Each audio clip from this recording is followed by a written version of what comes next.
नमस्कार, AI national news में आपका स्वागत है। चलिए जानते हैं आज की तमाम छोटी एवं बड़ी खबरों को। डेली अपडेट रहने के लिए लाइक और सब्सक्राइब जरूर करें।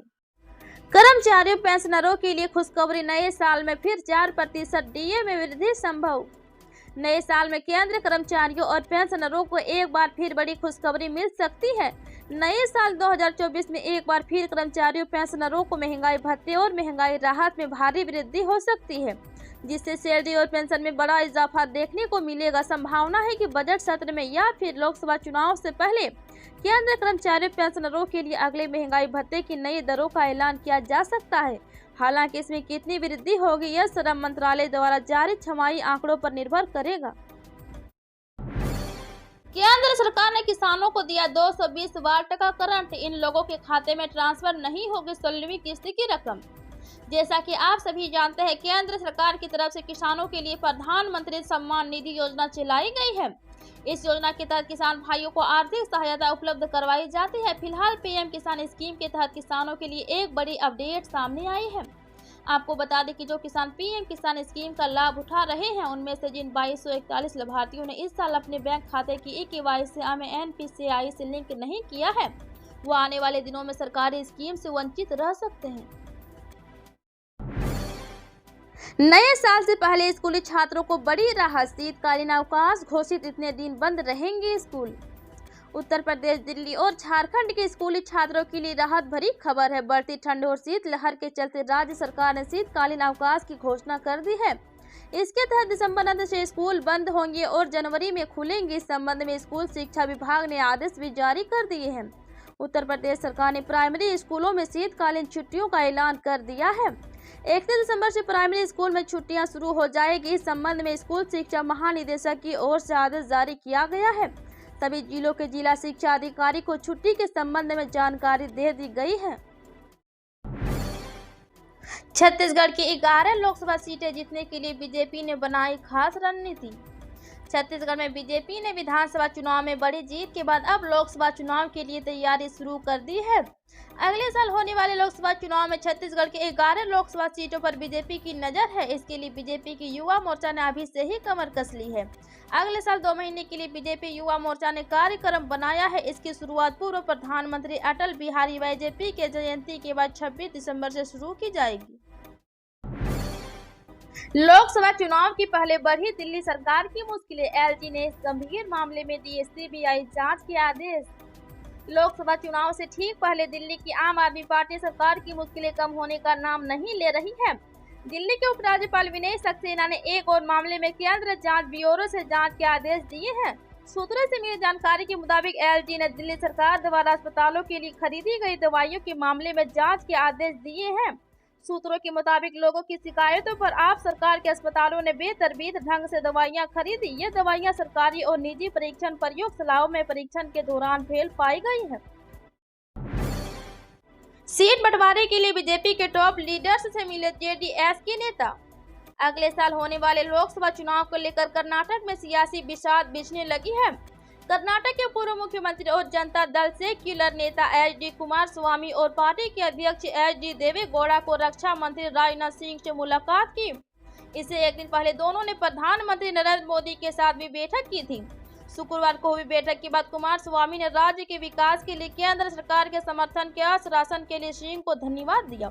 इस साल मई में राज्य विधानसभा चुनावों में कांग्रेस की जीत के बाद बीजेपी और जेडीएस ने कर्नाटक में गठबंधन की घोषणा 2 महीने पहले की थी। बलूचिस्तान में पाकिस्तान के खिलाफ भड़की विरोध की आग, सड़कों पर उतरे लोग। एक बार फिर पाकिस्तान के बलूचिस्तान प्रांत में पाकिस्तानी सेना के खिलाफ विरोध की आग भड़क गई है।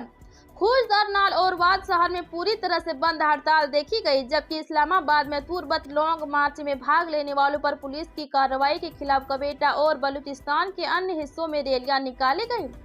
डॉन की रिपोर्ट के अनुसार सिंध और पंजाब के बीच सड़क संपर्क कई घंटों तक कटा रहा, क्योंकि प्रदर्शनकारियों ने धरना दिया और रैलियां निकाले, जिससे क्वेटा, कराची और बरखान डेरा गाजी खान राजमार्ग अवरुद्ध हो गए। वाद खूजदार और नाल कस्बों में सभी दुकानें, बाजार और शॉपिंग सेंटर बंद रहे। छत्तीसगढ़ में विष्णु कैबिनेट के विस्तार के बाद अब विभागों पर सस्पेंस। आज पीएम मोदी से मिलेंगे मुख्यमंत्री। छत्तीसगढ़ में विष्णु कैबिनेट का विस्तार हो गया है। सीएम और 2 डिप्टी सीएम के बाद 9 मंत्रियों ने शपथ लिया है। विष्णु कैबिनेट में 12 लोग शामिल हो गए हैं, लेकिन मंत्रियों को विभागों का बंटवारा नहीं हुआ है। वहीं मंत्रिमंडल के विस्तार के बाद सीएम विष्णुदेव साय और दोनों डिप्टी सीएम दिल्ली रवाना हो गए हैं। आज यानी शनिवार को दिल्ली में प्रधानमंत्री नरेंद्र मोदी से उनकी मुलाकात होगी। इसलिए कयास लगाए जा रहे हैं कि केंद्र नेतृत्व से मिलने के बाद विभागों का बंटवारा हो सकता है।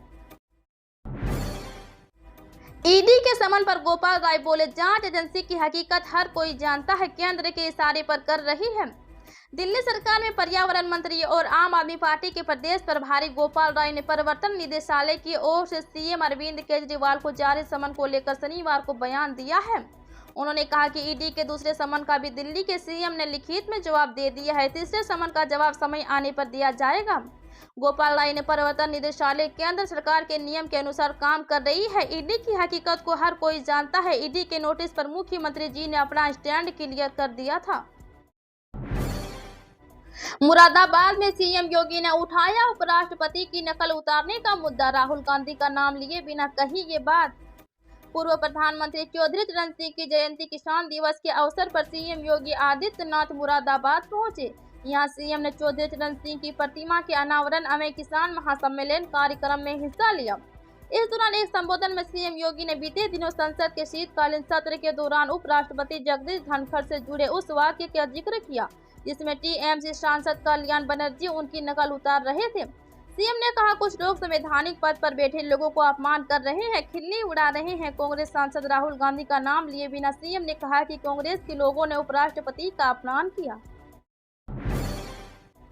हिम्मत है तो ममता वाराणसी से पीएम मोदी के खिलाफ लड़े चुनाव। पश्चिम बंगाल से बीजेपी विधायक अग्निमित्रा पोल ने मुख्यमंत्री ममता बनर्जी को पीएम नरेंद्र मोदी के खिलाफ चुनाव लड़ने की चुनौती दी है। अग्निमित्रा पोल ने ममता बनर्जी में अगर हिम्मत हो तो वाराणसी से प्रधानमंत्री मोदी के खिलाफ चुनावी मैदान में उतरे। इतना ही नहीं, बीजेपी विधायक ने कांग्रेस पर भी निशाना साधा। उन्होंने कहा, कांग्रेस का अब पश्चिम बंगाल में कोई अस्तित्व नहीं बचा है। अग्निमित्रा पोल ने कहा, हम लोग देख रहे हैं कि गठबंधन का सीट शेयरिंग फार्मूला कैसे होता है। ये पार्टियां कभी समझौता नहीं कर सकती है। दिल्ली पंजाब के बाद अब सीट बंटवारे पर पश्चिम बंगाल में रार। कांग्रेस को 2 से ज्यादा सीटें देने को टीएमसी नहीं तैयार। लोकसभा चुनाव में बीजेपी की अगुवाई वाली एनडीए को हराने के लिए बना इंडिया गठबंधन अपनी चुनौतियों से ही जीत नहीं पा रहा। गठबंधन के सामने सबसे बड़ी चुनौती सीट बंटवारे की है। अभी तक आम आदमी पार्टी आप और कांग्रेस के बीच पंजाब और दिल्ली में सीट बंटवारे को लेकर टकराहट चल रही थी, लेकिन अब इसमें पश्चिम बंगाल भी शामिल हो गया है। पश्चिम बंगाल में सत्तारूढ़ तृणमूल कांग्रेस लोकसभा चुनाव में कांग्रेस को 42 में से करीब 2 सीट ही ऑफर कर सकती है। हालांकि कांग्रेस की नजर गठबंधन की स्थिति में कम से कम 6 दर्जन सीटों पर है।